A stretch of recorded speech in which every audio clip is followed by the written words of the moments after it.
అంటే ఇక్కడ ప్లస్ ఉంటుంది, మైనస్ అవును ఉంటుంది. సార్. ఇప్పుడు నచ్చలేదు కాబట్టి నువ్వు రిజెక్ట్ చేసావు. అవును సార్.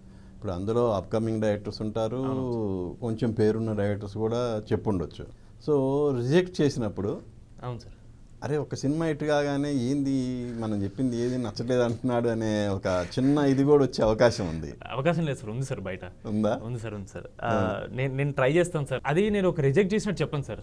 అది ఎలా అంటే ఇది నాకు సెట్ అవుదేమో అనే పాయింట్ ఆఫ్ వ్యూ చెప్తాను సార్. ఎందుకంటే ఈ స్టోరీ బాగాలేదు అని చెప్పడానికి నాకు అసలు అంత ఎక్స్పీరియన్స్ లేదు సార్. స్టోరీ వర్కౌట్ అవుద్దు ఇలాంటి మాటలు నేను చెప్పను సార్. ఎందుకంటే ఎవరికి తెలుసు సార్ ఏ సినిమా హిట్ అవుతుంది, మ్యాడ్ 1 హిట్ అవుతుందని ఎవరు చెప్పలేదు సార్.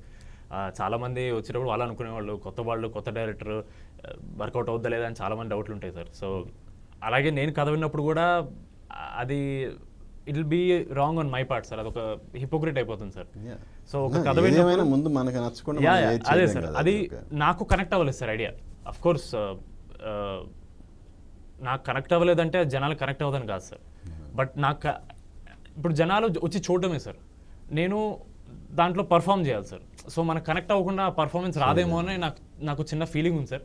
అందుకని అలా బట్ చాలా మంది నన్ను తిట్టుకుంటారు. బట్ ఇవన్నీ పార్ట్ ఆఫ్ సో అలా రిజెక్ట్ చేసిన సినిమాలు ఆల్రెడీ స్క్రీన్ మీదకి వచ్చినాయి ఏమన్నా?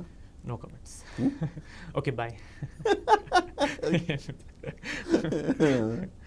అంటే నేను ఎందుకు అడిగానంటే సపోజ్ అలా వచ్చి కొంచెం సక్సెస్ అయింది అనుకో, అరే మనం దీన్ని ఎందుకు రిజెక్ట్ చేసామా అనే. నేను రివర్స్లో ఆలోచిస్తాను సార్. నేను చేయకపోవడం వల్ల వర్కౌట్ అయిందేమో, నేను చేసుంటే వర్కౌట్ అయ్యి ఉండేది కాదేమో. ఓకే. సో మేబీ ప్రతిదీ పాజిటివ్గానే తీసుకోవాలి సార్. అవును, ఒక ఎగ్జాంపుల్ చెప్పొచ్చు కదా. అది ఏమో సార్.